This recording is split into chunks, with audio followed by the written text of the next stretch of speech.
Greetings. Welcome to Speak Nerd and Enter. Welcome to Speak Nerd and Enter. I, as always, am your journey guide, Sean. Next to the gentleman just to my or your left or wherever, the guy next to me. Next to him, of course, is Rich. Rich? Harsh. Indeed, hot and harsh. And next to him, Mark.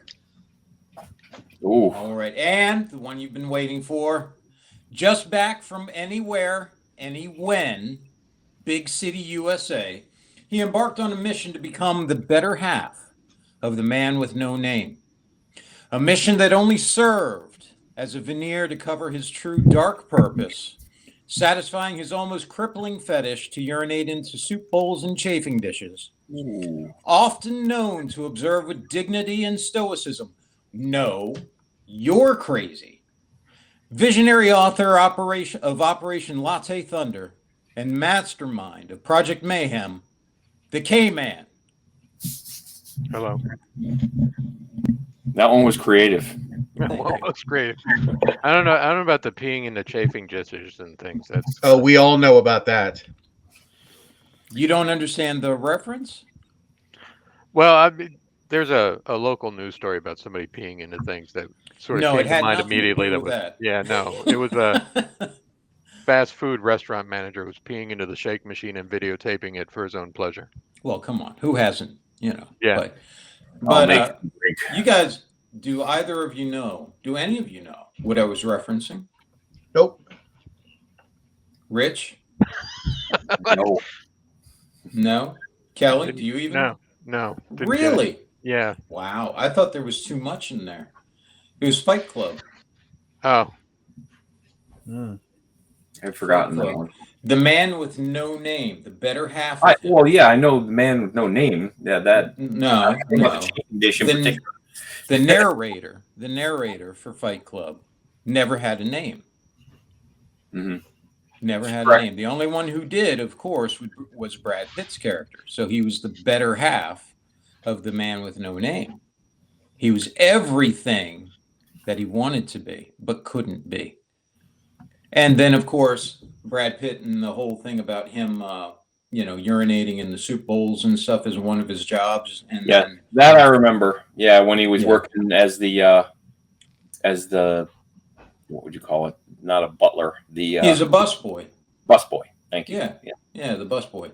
Yeah, and then I thought Operation Latte Thunder was going to give it away. I thought you'd have remembered that, and Project Mayhem, but apparently not. Realized the one reference. I didn't realize you were stringing it all together. Honestly. Oh yeah, yeah. All that work for nothing. I will. All that work. I'll bring my A game next time. I'm not sure of that. It's early here, so. But yeah, so that was Kelly as Brad Pitt in Fight Club and his efforts at bringing chaos and mayhem to the order of mankind. Because, as he was often known to say, you just have to let go. Remember that? I do. There you go. There you go. Should have Thank put that you. one in the intro. Well, I should have put a lot of things in there, but I wanted to make sure that I had time. The K-Man's name is not Robert Paulson. No, the K-Man's name is not Robert Paulson. No. Fair enough. Yeah. I wanted to ask, though, speaking of movies, did you know, last week when we were talking about Sling Blade a little bit in there, I saw an interview with Billy Bob Thornton, and he was talking to Jimmy Kimmel, I think it was. And Jimmy Kimmel, because he's got some show on Amazon or something. And Jimmy Kimmel asked him if he ever thought, he said, I love Sling Blade and all that. He said, have you ever thought about doing a sequel? I thought to myself, what kind of question is that? Tell me you haven't watched the movie while not watching the movie. Yeah. Wow. Yeah. No, they could let him back out. I could see it. Yeah. I'm sure they could. Yeah, I'm sure they could. But it brought to mind, of course, a lot of the things that you wonder, should they have a sequel to them? Should they have? There's a bit of walking coming out. Oh, there it is. That was good. Yeah. I like Should it. they have? But one of them is, and Mark, I wanted your opinion on this because I know you're a lover of this franchise, and not a quiet thunder lover, not a stormy night kind of lover, but an open lover, an open, wanton lover of this Aggressive franchise. thunder lover. Yeah, Aggressive, unselfish lover. yes, unselfish. Yeah, of the Matrix. Okay. I don't know what you mean by franchise. There is only one Matrix movie. Well, this is my question. Has there been, in One your continuous opinion, movie. in you guys' opinion, has there ever been a franchise that has nosedived as quickly as The Matrix did? It had one good movie, and then It did. That first movie I consider near perfect. Yeah, but I Like, thought it's a great movie, and the other ones are like, I watched it like this last week because it was like 25th anniversary. So I watched The Matrix, and then I was like, oh, let me watch the one that came after it. While I'm doing some other stuff, I put it on, and I'm just like, yep, this is just as awful as I remember and thought. In some ways, it's more awful. Yeah. As far as another franchise that's gone downhill as quickly, I'm having trouble. What about Indiana Jones? Highlander.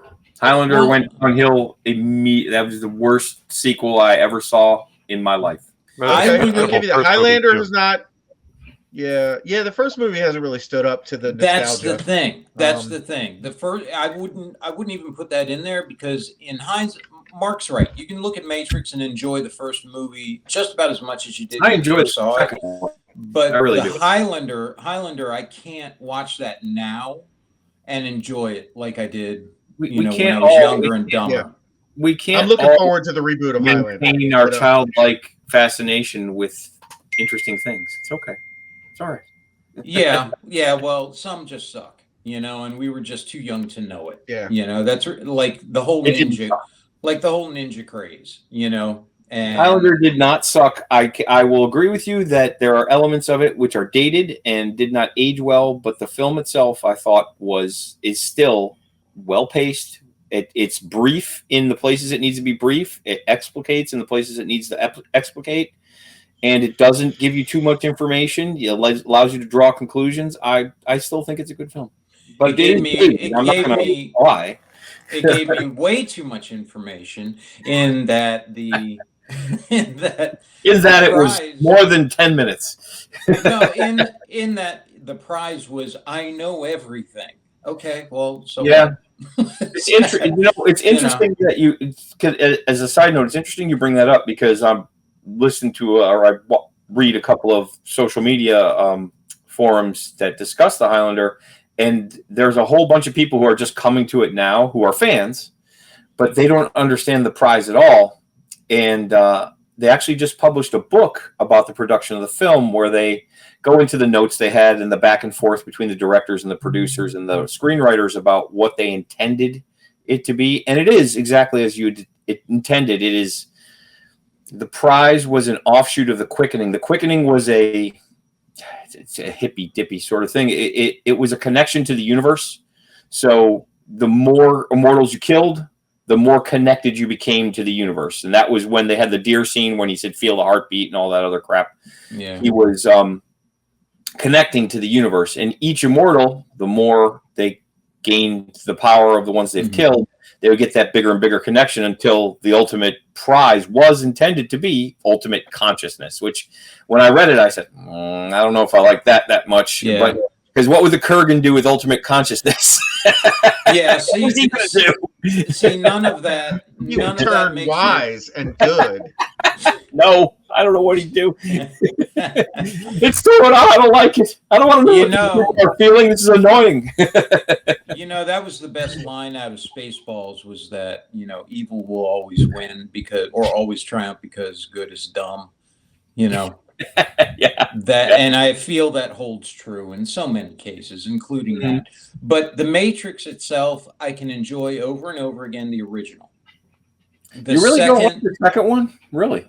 No. I'm not saying it's good, but I do find it enjoyable. The big brawl was dumb. You know, Oh, I know what you're saying. Yeah, the brawl between him and all the Smiths. all the Smiths. It was just way too long, choreographed really badly.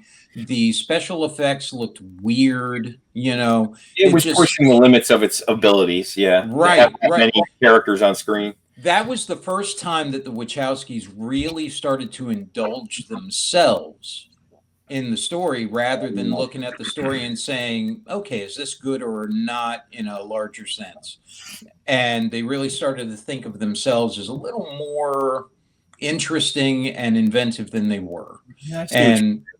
And so from that point on, it became okay, all right, you're trying to pontificate on things for the sake of seeming very novel and very intuitive, and it's meant to make us all think. And because the Matrix, when it first came out, everybody was like, oh my god, what if this is actually the Matrix, and isn't that a cool idea and all that. Well, I mean, look, I mean, most things stumble on the second go round, right? Yeah, that's sort of the dynamic. I think the question is, do you ever recover from that? I think Star Wars was the only thing where the second one actually wasn't a stumble. If anything, it was actually better than the one before it. Godfather 2. Yeah. Now, admittedly, that's a rare occurrence. I agree with you. Admittedly, that's a rare occurrence. Yeah. Now, I will give the Wachowskis credit with the second and the third one. They got this runaway hit with the first one. Yeah. Somebody shut him off. Here's a blank check. Go tell a story. Here's a pile of money and a blank check. Go tell this cool story.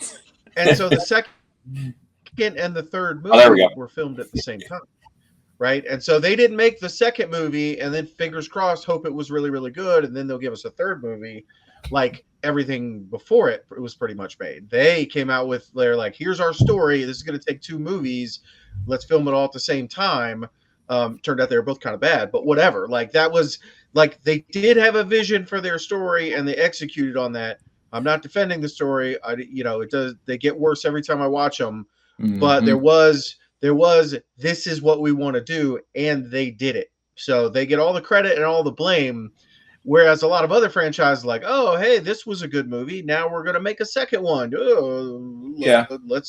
Let's throw something against the wall and see what sticks, or let's get a bunch of ideas. I think the one that did it well, of course, or the best, that particular formula was Lord of the Rings. And by the way, I was just about to mention it. Yeah. And by the way, I know you guys don't have this, but Icons Uncovered on Hulu, they just did one on Lord of the Rings. Really good, talking about, not just the making of the movie, but the actual politics and everything that went into, navigating through Hollywood to get that thing made. Really just amazing that anything like that was ever able to be made at all. Again, just lightning in a bottle. Wouldn't the argument be, though, that, I mean, in terms of the Matrix, that's something that these folks are creating, like, right now in the moment over time, where making Lord of the Rings, there's an established sort of storyline that's been there, has it works, people love it. Whereas the Matrix, you're kind of taking a punt, to Mark's point, is that they had an arc of a story they wanted to tell. They told it didn't work, but it's there. So I think it's a little two different dynamics. I don't know that you can say, hey, Lord of the Rings was a series that worked. Well, the last bit you I said I don't think you can compare Lord of the Rings to the Matrix and say, well, the Lord of the Rings series worked and Matrix didn't. I think it's kind of truly apples and oranges. No, you're right. Yeah. I'm just saying that formula, I think people tried to pick up for filming all of them at once. That's what I mean. And that was really lightning in a bottle that it happened that way, as The Hobbit proved. Oh yeah, right. So, and there's also some risk to that. You know what I mean? You can't have your actors get too old, and you can't. I get it. Harry Potter, you could not have filmed 6 or 7 Harry Potter movies at once, right? Because you wanted the actors to grow up a little bit between the movies and get better acting. But Lord of the Rings, you almost had to film all those at once. Could you imagine if it took 3 years to film each movie, right? Start to finish and everything. You're 9 years in. How much would your characters age and change, or possibly even pass away? In the case of the one Dumbledore in the Harry Potter franchise, so I don't think that was the case with any of the Matrix movies at all. Like they were just like, hey, we're going to make this. There's a financial risk because you're funding 2 movies, but there's also, I think, a financial savings, right? Because yeah, you have all the expense of making a movie, but now you're just making one really long movie. Like, you know what I mean? So on the back end, there's probably some savings by filming them together, but you're still, we're talking hundreds of millions of dollars, 100+ I million, just whatever. think I just think from a creative standpoint, that's one of those instances where success killed it, because they became so self-indulgent with their premise that it just took you out. You're like, okay, come on, all right, the orgy scene in Zion and all that, it's like, good Lord, come on, man. I'm on the machine side at this point. I want them wiped out because they're pissing me off. It wasn't an orgy; it was a rave. Yeah, it was an orgy. It was. You've seen the 4th one, then, right, Sean? Yes, I've seen it. Was it before. Yeah, it was almost unrecognizable. It was I don't like to admit it, but something. I've seen it, so rarely uncommonly I've actually seen the film. But it was pretty bad. Yeah, which is a real shame. Yeah. Like talking about the Wachowskis, like they came out and they did Bound, which was a really, really tight. We're gonna rob some mobsters, kind of like crime thing, and you're like, oh, okay, that kind of put them on the radar. Then they did the Matrix, blew up, hit, came out of nowhere. Like none of us saw the Matrix coming, right? And the marketing was like, I think it hit at just the right time because it was, nowadays we know all about the movies that are coming out 5 years from now or whatever. Well, what was it, 99 that came out? So it was 99, I think, when it came out. So it was early 90s. So before Y2K, so computers, everyone were on everyone's mind and all that stuff. Yeah, but then since then, it's been 2 Matrix flops. It was Speed Racer. It was I don't have them pulled up on IMDb, but like it seems almost like they can't catch a break. You know what I mean? And I don't mean that it's their fault, right? You're gonna got no one to blame. Right, but I mean, I never considered them like a one-trick pony, but everything since hasn't really lived up to the only one. The only one I would say is an exception to that is V for Vendetta. They didn't make that though, did they?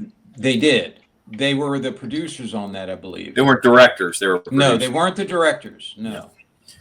That's an Alan Moore. That's an Alan Moore project, though, and he disowned it as usual. I know, but he disowned it without seeing it. That movie doesn't matter. Yeah, that movie though.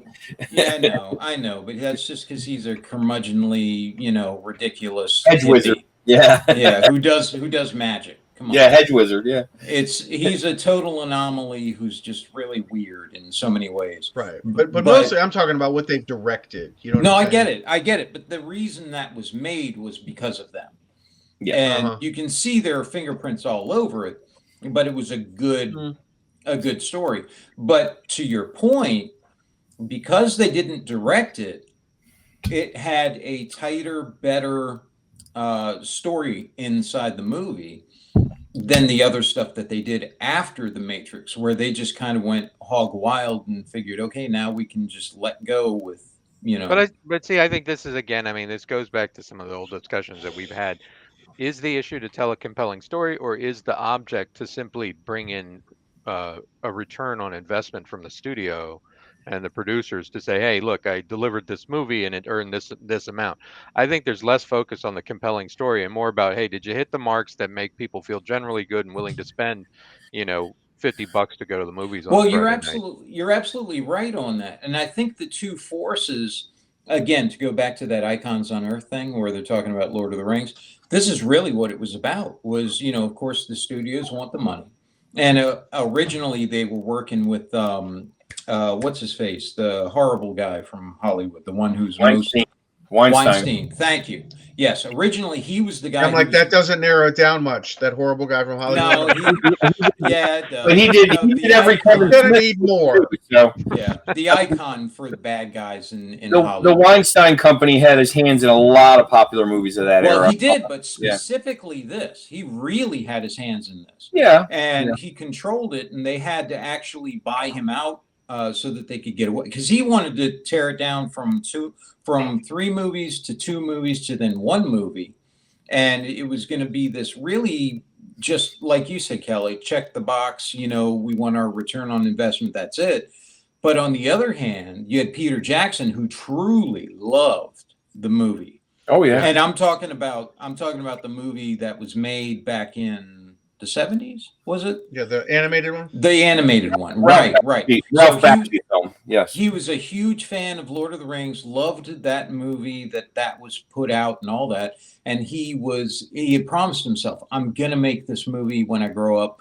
Didn't care about any of the investment or any of that stuff. Just wanted to make a good, the best version he could of that, so that it was there, Yeah. And so I think the two forces fighting each other, it really comes down to a lot of luck, of course, but who else wins the dice roll? Is it going to be the studio, who really doesn't care? And, Weinstein didn't. As a matter of fact, the orc that was in command of the orcs outside of Gondor, the really funky looking one, they made him look that way so that he looked kind of like Harvey Weinstein. Yeah. That's who it was supposed to be. Because that's not surprising. Because they hated him so much. His name's Gothmog. They did. Was his name? They hated him so much, they made that orc to look like him. So yeah. Well, I think that this is when you disregard the economics of it, right? Like, we need to make our money back. You end up with the second 2 Matrix movies, right? Mm-hmm. This is the indulgent. We're just gonna look how clever we are, right? We're gonna put all this cool stuff into it. Going into like Rebel Moon, like, it's all flash and no substance, right? It's cool looking action scenes without that really story that ties everything together. And then I'm going to go to someone who I think is doing all of these things but doing it right, is Christopher Nolan. This guy loves to show how clever he is, right? Memento and Tenet and like what's the other one with Leonardo DiCaprio, Inception, right? Didn't he do all 3 of those? Yeah. But it's all this, like, I'm playing with time and I'm, doing these really complicated plot things. Look how clever I am, but they're working, right? Yeah. As opposed to some of these other people who are like, I can do a good action scene, Zack Snyder, but I can't put the story together around it. Like Sucker Punch could have been amazing. Yeah. Why isn't it? All the visuals in that movie are awesome, but it doesn't work, right? You know what I think it is, Mark, is narcissism on both sides. The executive side and on the creative side. And every now and again, you'll get someone who seems like they have a handle on the narcissism, so they don't succumb to it, maybe don't even have it or any of that. So you have a Nolan every now and again who really is worried about the story and how's it going to look, how's it going to happen, and all that. Is this going to connect? Same thing with Peter Jackson. Right? Is this going to connect with the audience? Is this going to be a good movie? Is this going to do justice to what this is, supposed to be? Whereas you end up with others like, what's his face with Avatar, where it's every movie. I know we argue about this, but every movie is an homage to his mother, because he's got an issue with his dad, having been rotten and taken off when he was a kid and all that. So he's always got a really strong woman and some dude who's in there who's supposed to be the chosen one, who's going to be, the son of, or, raised by, or, that kind of thing. And he's always got the same formula in there where it becomes another self-indulgent story. Cannot escape themselves to look outside the project and see, okay, well, if I'm disconnected from this, how's this going to go? How's this going to work? Nolan seems to be able to do that. And, what's his face who did Gladiator? Ridley Scott. Yes. Another one who does a really good. Now, he doesn't hit all of them, Oh, yeah. Napoleon was pretty awful. I didn't see it. Yeah, I heard it was awful. Right, I understand that, and like all of us who liked Gladiator, which is everyone, Yeah. right? We're like, oh, and now he's going to do Napoleon, and the trailer looked amazing, and Joaquin Phoenix is a great actor, and we're all like, oh yeah, sign me up. I was excited for that movie, and now was that him necessarily, or was it the marketing? A case could be made. But it was not Napoleon did a bunch of cool ass battles, right? You know what I mean? And yeah, like that one just didn't hit for a number of reasons that I don't care to go into at this point. But we went in wanting Gladiator, and we did not get Gladiator given the Napoleon treatment. We got Napoleon's a simp for Josephine, and it messed up his whole life. That's what I understand the movie was. With a couple of battle scenes in it. That may have been what he was going for. I don't know. But like he's one of those creative directors that I'm talking about who's willing to put himself outside his own self for the project and be able to look at it and say, is this something that's truly good, or am I just indulging myself? Getting a paycheck. Right. Am I indulging my own stuff and trying to force it on everybody else? Right. And then the other end of that is I'm just getting a paycheck. I don't really care about the movie. I'm just going to show up. I'm going to make whatever the script says I'm supposed to make. And a lot of the low budget movies, that's how they are. They're just like, we're going to hire some guy who's directed some movies, and he's directed a bunch of these like low budget horror, low budget whatever, and away we go. So like there's that kind of director who needs a paycheck, and I'm saying that like that's all bad. Give me paycheck. It really isn't. There are plenty of serviceable movies out there that are helmed by workman journeyman directors. That they're not Christopher Nolan. They're not Friday the 13th. Jason Goes to Manhattan. Look, I mean, glorious. That is a great film. I love that movie. Right, but you know what? You get a movie like that, you know what you're directing. There's no pretense of I'm going to get an Oscar for this. This is going to be my magnum opus. You're there to make a good time. You know what I mean? You're like, let's make a horror movie, right? Well, you want me to direct the next Skinamax movie for Sleepaway Camp 7? I'm like, okay, sure. Any Run Shaw film. So let me ask you. I'm guessing the answer is no. You can't think of anything that went downhill as quick as The Matrix did. Oh, I say, Indiana Jones crater. But you didn't like The Last Crusade. Jaws. The Last Crusade was okay. Jaws too. That's a good one. But Indiana Jones never really regained its footing. That's my thing. Is that that second one, awful. The third one is like, yeah, and then it just kept getting. See, I'd have put that in that category, except for The Last Crusade. Yes, it's like a band that's a one-hit wonder. Yeah. Except it's not. It's got one other hit. There's a good track on the other side of the album. Flip it over, right? Yeah. There's two decent cuts on there, and that's it. Temple of Doom was not a bad film. I hated it. Not bad at all. Oh, really? Oh, it wasn't great. It wasn't great. Did you say Temple of Doom?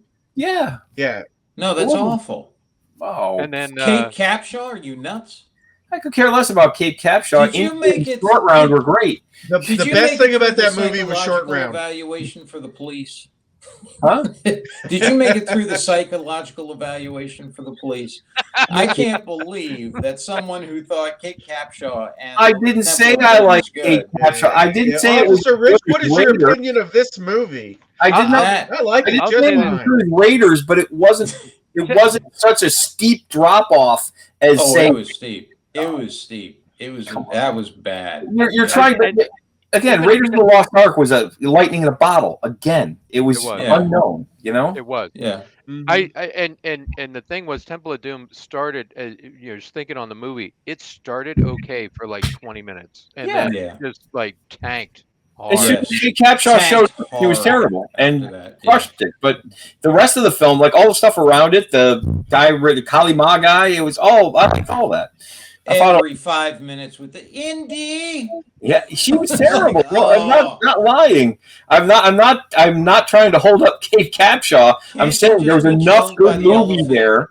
There was enough good movie there Mola Ram, I'll see you in hell, and he chops the bridge. I mean, but Richard's point about Jaws is perfect example. I mean, Jaws 3, 4. I mean, I love Lewis. Yeah, but I mean, this is also the problem with sequels. Buddy, but Jaws blew up, right? Jaws was this unexpected, hey, it's a movie about a shark. Lightning in a bottle. It's a great movie, and they're like, oh, how do we make more money off of this thing? Yeah. Let's make a sequel, Jaws 2, Jaws 3. Like that is the curse of sequels. Like now usually all the sequels are bad. Yeah, I don't think anybody's going to argue there was a story arc anybody was going for in Jaws. Yeah, that's what does the shark want? That's the thing. I wouldn't Revenge. put Jaws in there only because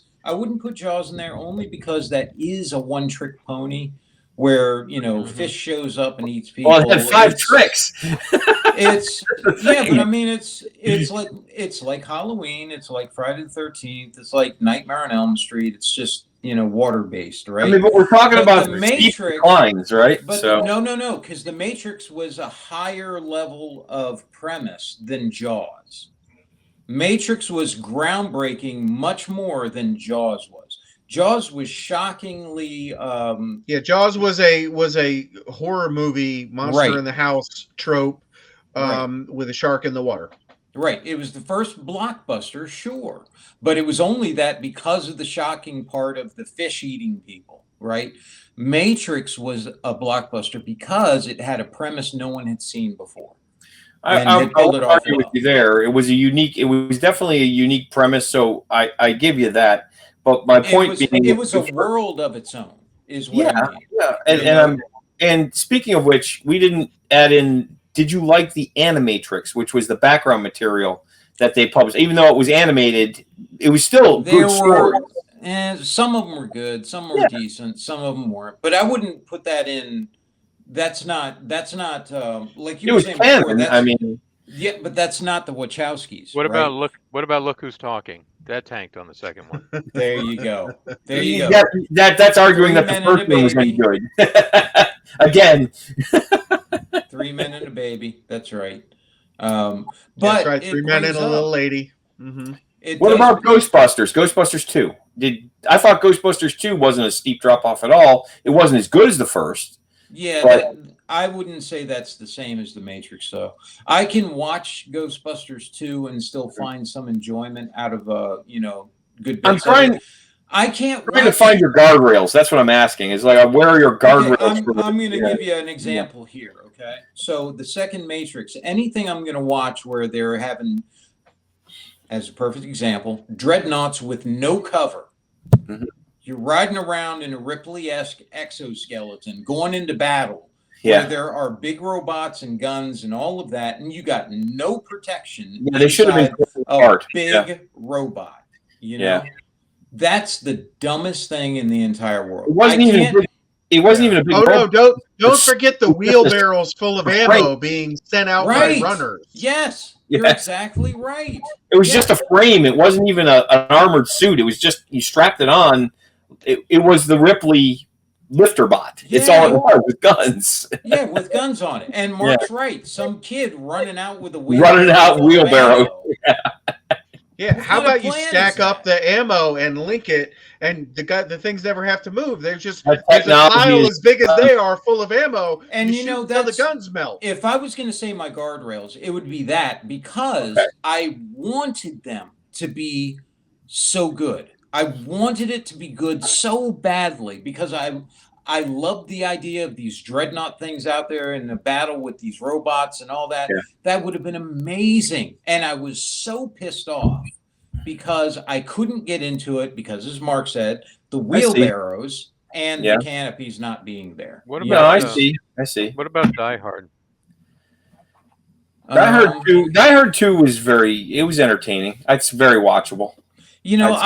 I'd say that, but I can't remember the other movies. I saw Die Hard 2 was at the airport during Christmas. I remember that because of the whole, Glock being a plastic gun thing. Uh-huh. Yeah. 3 was Samuel L. Jackson in New York. See, I thought Sam Jackson and him had some good scenes.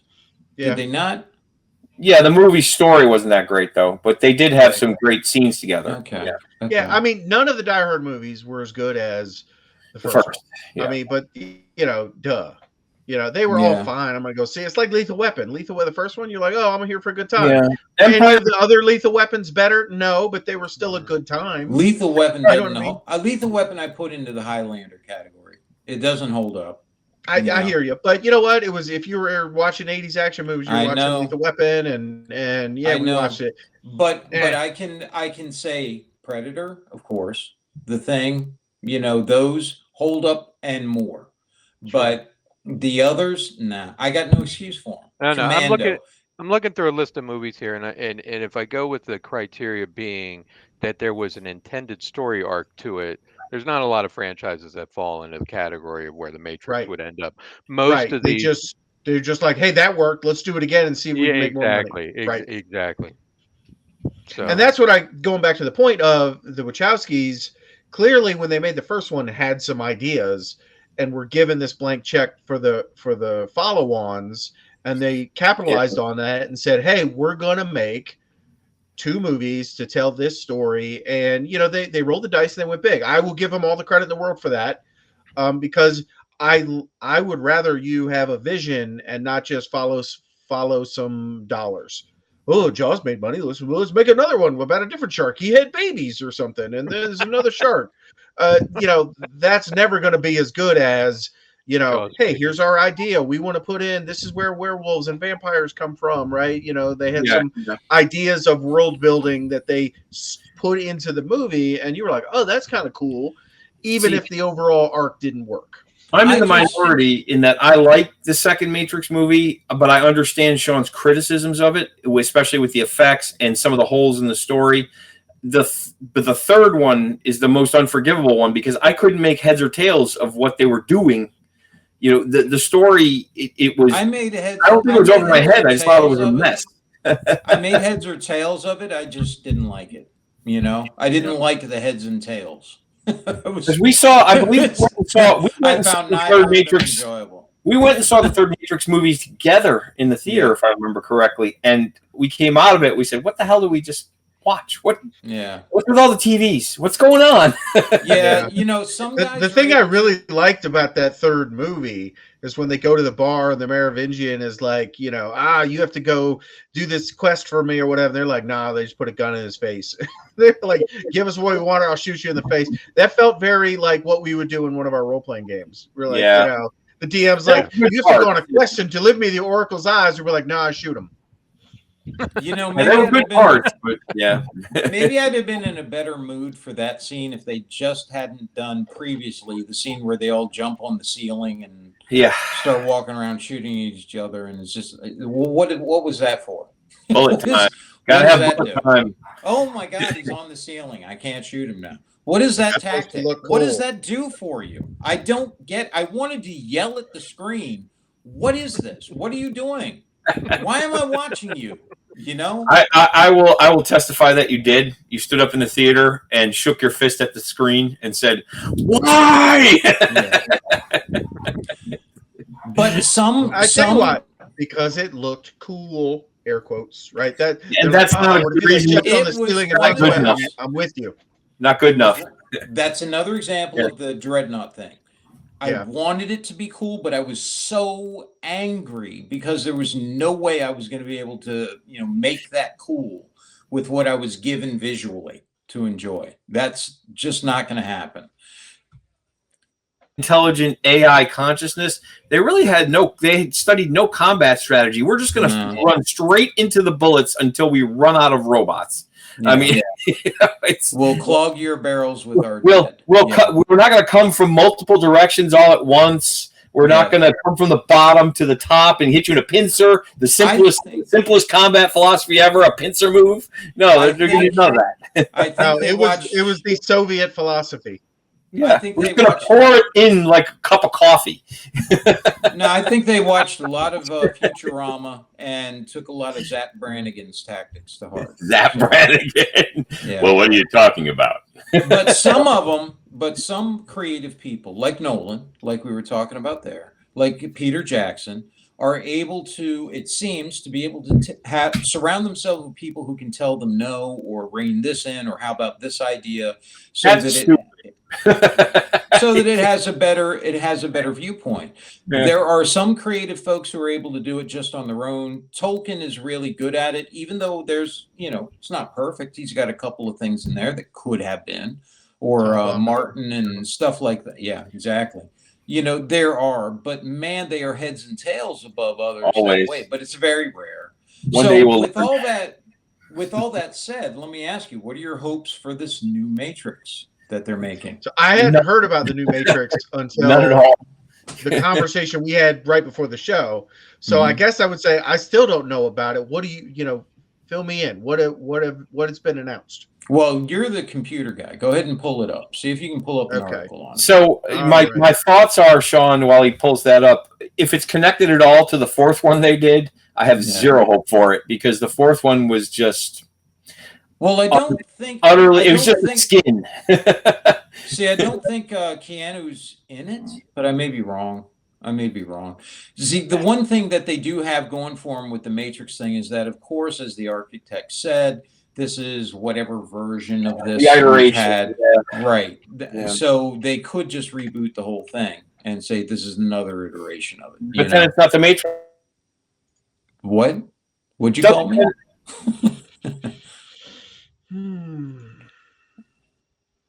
Oh, it's the guy that wrote The Martian and Cloverfield. So.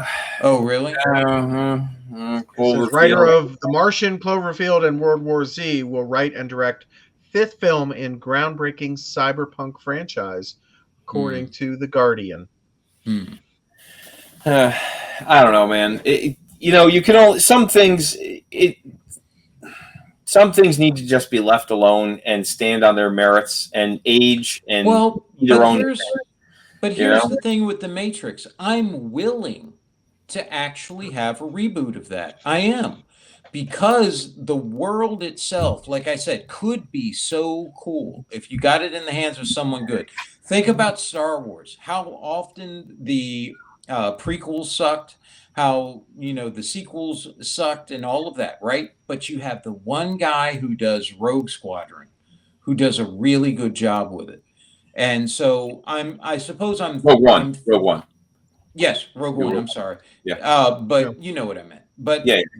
But I'm hoping that the Matrix gets the same luck, right? Because the world itself, the universe itself, could be really cool if it had someone who had that vision, that ability to really tell the story. I mean, do you really? But is it really that cool? I mean, the story itself is humanity is conquered by AI, and it's striving to be free of its AI masters. And the way they did it is we merged with AI to become a new society. I mean, does it really have that much further to go? Where's it going to go? We fought a war, we got together, and now where's it going to go? I actually, if you're asking me for an idea, my idea would be to tell it from the robot side. That would be interesting if they could come up with enough personality for a machine. Sure. If you have. Think about Agent Smith in the first movie, right? Yeah. Far from Agent Smith's viewpoint, that would be interesting. Yeah. I've always thought. Oh, I'm sorry. Go ahead, Kevin. I'm reading this article, and one of the Warner Brothers motion pictures president said that the story won't stray too far from what made the series a success. I think any expectation of I don't. The series was a success. I mean, dang it. No. Here's what. I don't know if I'm reading the exact same article, but they're like, this guy went to Warner Brothers and was like, hey, here's my idea for doing something new with the Matrix. That franchise, and they're like, this looks great. Let's do it. I'm here for it. You know what I mean? Like, it's not mired in what these guys did before, right? The Wachowskis. This is a new guy who was like, I've been inspired by the Matrix. I love the first movie. I know you do. And there are pieces of all of them that are good. Like, forget about the story for a second. They've advanced the state of visual effects for the entire industry with some of the groundbreaking things they did in those three movies. So one of the articles says it's that the Matrix changed filmmaking, and I'm like, yeah, they really did. It was they did something there. And so a guy who's written some really good movies, has some experience, comes in and goes, here's an idea we want to do. And it's very light on details, and that's fine. I don't want to know what your idea is right now. What I'm like, do you have some professionals who want to take this and run with it? In whether it's a new direction or the same direction, I'm gonna leave that up to them. You're gonna tell me a good story that I want to pay you my $20-$40 on a Friday night, take the wife and go see it. I'm there. I might get ripped off like Napoleon, or I might be like, wow, that was really, really good. But as far as shaking your head and going, there's no creativity there, man, no. Like, there is so much creativity in the world of the Matrix. You could tell a bazillion stories set in that universe in the same way we can tell a bazillion World War II stories set in the shared universe of World War II, or what have you. So like, there's lots of stories, like you said, whether we're telling it from the point of the AI or these resistance guys, or some person who's finding his way out of the Matrix, right? You talk about the potentials and these other kids who've been freed from the Matrix. Like, there's a lot of stuff to explore there, which I think could be amazing. There is a lot to explore, and this is where, again, I think you and I have divergent views of how we look at the art of cinema, right? And I think you have a respect for a certain portion of it, and I look at a different aspect of it from a different point of view. Mark likes the portions that have people riding around in tow trucks with a half a robot behind them. You got to have people involved. No, it ties us to the story. Because I'll give you the guy who's directing. Yeah, he's done some interesting things, and he seems that he knows how to tell a halfway compelling story, right? The Wachowskis are still executive producers, and the studio head said it's not going to stray far from what made the series a success. Those are the rails that are going to hold him bound at the end of the day. Yeah. So the director's storytelling now is in competition with what these folks have some interest in. And so, look, you're right. I probably shouldn't sit here and say, this is going to suck ass. But there's a greater I know it might. I mean, no, I hear what you're saying. I would love to read that. Let me offer an alternative view. Well, before you get started, give me 1 second. What wasn't at your hope for it being a good movie? Because I'm hoping that the Highlander reboot's going to be a good movie. So I'm in the same boat. What I was shaking my head at was when you said it's $20 to $40 to go to the movies. that hurt my feelings. Okay. I was like, oh, it hurts. Well, it does hurt to go. So what I was going to say is, okay, we Warner Brothers, whoever this is, you own the rights to the Matrix franchise, right? That is of value, right? Whatever we want to make movies, we want to make games, we want to make advertising, whatever you want to do. Like, they've got this asset, they want to make some money on it.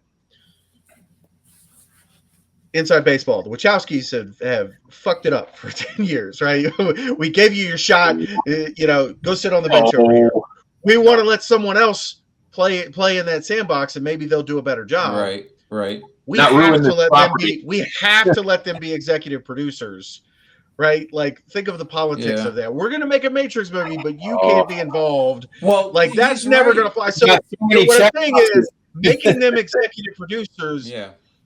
We don't know the level of involvement. That might be like, pat on the head. Hey, sit in the corner while we go through this. We're going to throw a bunch of money at you, is what that is. Or it might be no. They're hip deep involved. I don't know one way or the other. What I'm saying is, I'm not going to dismiss it because they're executive producers, because I can't see any Matrix project going forward without them, even if it's just for a PR perspective of, here's the blessing of the original creators. There could be some inside baseball where they're like, you shut up, we're going to make this, here's a pile of money. I don't know nothing. I don't know anything about that. What I'm saying is, that doesn't mean their involvement is at the decision making level. It might be their name attached because we have to. Right. Yeah. Well, but sometimes you need to cut out the cancer.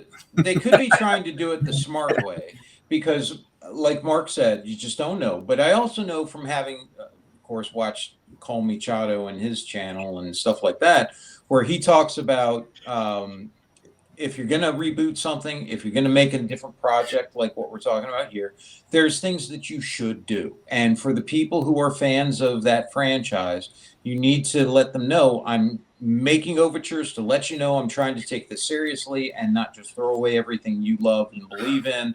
Here's an example of that. I'm getting them involved as executive producers. Like Mark said, you don't know what that means, but at least it shows that they're A, on board for whatever reason, and B, that they have some involvement.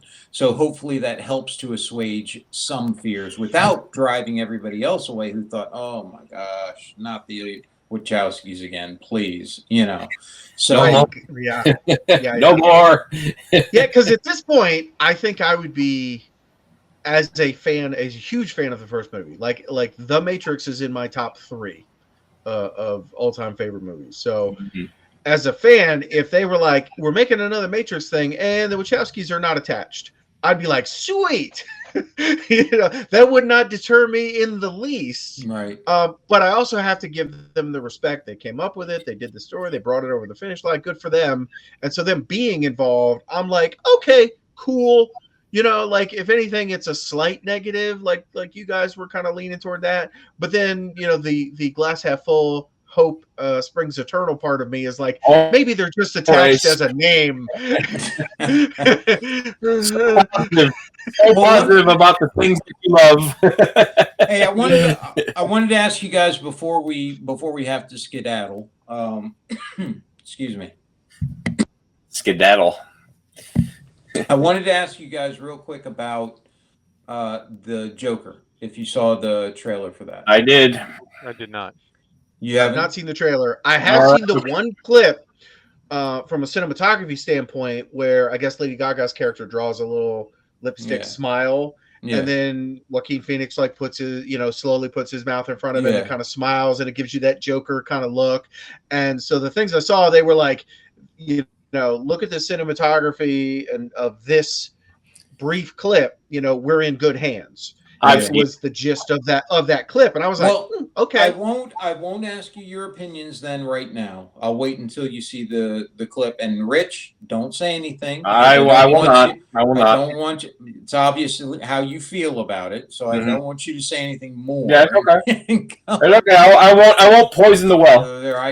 Having not seen it, I can say this: that any project that has Lady Gaga attached, oh, I'm there. You know I'm what? So on board. She's actually a good actress. She actually is. I know. I'm not a bad actress. I'm being a little facetious. Yeah. And she can sing, like, for real. She's got some pipes. Like a lot of it. She does. A lot of it is people look at it and go, because she's very flash. She's got an amazing voice. Wacky costumes. But you throw that stuff out the window. She is an amazing vocalist. She really does. She's an artist, and you know, you're like, wow, okay, but within Hollywood or pop culture, like they throw a lot of this other stuff on it. I think they take away from the vocal talent. You know what I mean? So you know, like I will in the same vein. So I'm not going to talk anymore about the Joker. I did see Walken's performance. I saw a clip of Walken's performance as the Emperor in Dune 2. And it was everything I thought it was going to be. It was Isn't it amazing? He is just awesome. Wonderful. Just wonderful. He is awesome.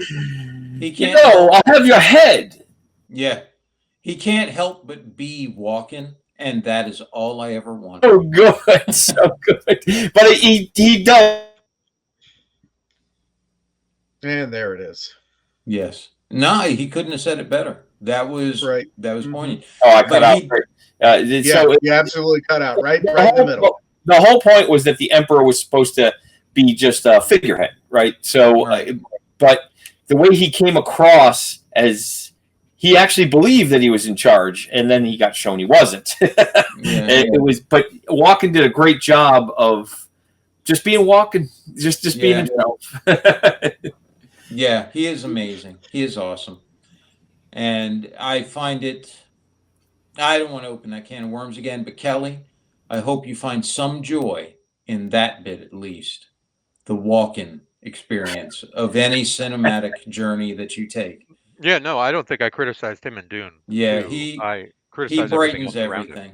He brightens everything. I want him and Morgan Freeman. When I cross the threshold into the next life, I want him and Morgan Freeman to be there to help, guide me on my journey to the other side. Come along, Sean. Yeah. Wow. Wouldn't that be how funny amazing? would that be? Morgan Freeman, it was actually God this whole time, and then Christopher Walken is Gabriel. Yeah, okay. Yeah, I say or Saint Christopher, and then Gabriel. Morgan Freeman is narrating everything as you come along. I would love to see that as a skit. Oh my gosh, that would be amazing. You die and you wake up, you open your eyes, and there they are, those two greeting you on the other side. That would be great. All right. So awesome. In that closing note, let's say you're O.J. Simpson and you just passed away and you go to hell. Yeah. Who's going to play Satan and his right-hand man? I don't know. I was just wondering that, and I don't know who I dislike enough to put into that category. I'm not sure. Yeah. I'm not sure who I'm going to put there. O.J. Simpson. He's Kelly, dead. Who don't do care. You think? Well, he's not. fun. Yeah. But not him. What actor would you put into the role that we just gave to Walken and Freeman? What actor would you put into the role of greeting you in hell? And so, hold on. The criteria is there'd be a good actor for that role, not we hate them so much we want them to be Satan. Right? Yeah, I don't know. So it could be a good actor playing that role and somebody we wouldn't wish to be in hell, I guess is what I'm saying. Because I don't want to say somebody's name and make it sound like I hate them. Yeah, right. I think it has to be the South Park Satan dude from the movie. Yeah, I don't know. I don't know who it would be. Oh, please. Oh. Oh, by the way, which do you think is funnier? Just real quick. One last. I know I said the other was the last one, but I just want to know real quick, if you have an opinion, which do you think is the better, funnier series, South Park or Sunny? I think it's almost an apples and oranges, but which one? I'm going to go South Park. Yeah. I would say it's Sunny in Philadelphia is way more clever humor. South Park brings the laughs more frequently, I would say. But when the Sunny laughs hit, they're big laughs. They're really funny. Yeah. So which one would you? Well, South Park is also social commentary too. You know what I mean? Yeah. Like part of the funny is they're making points in a humorous manner. I don't really get that from It's Sunny in Philadelphia. Like they're not making a commentary on what constitutes a hate crime. No, the way South Park did. You know what I mean? Well, no, they actually do. That's why I wanted to have you compare those two, is because they actually do. I would give it to Sunny in Philadelphia simply from the time that what was his name? He's trying to fall asleep and he had to eat cat food and paint. Charlie. Yeah. Charlie. That was funny. Had to eat the cat food because it made him so sick, and so he took the drugs, the medicine that made him go to sleep, right after it, so he could feel better. Yeah. DeVito's interview where he shoots the guys and he says, "Well, was that Rich?" He talks about, "Well, I don't see so good." Oh, so I missed it. Oh, so good. Yeah. So I started blasting. So I started blasting with both guns.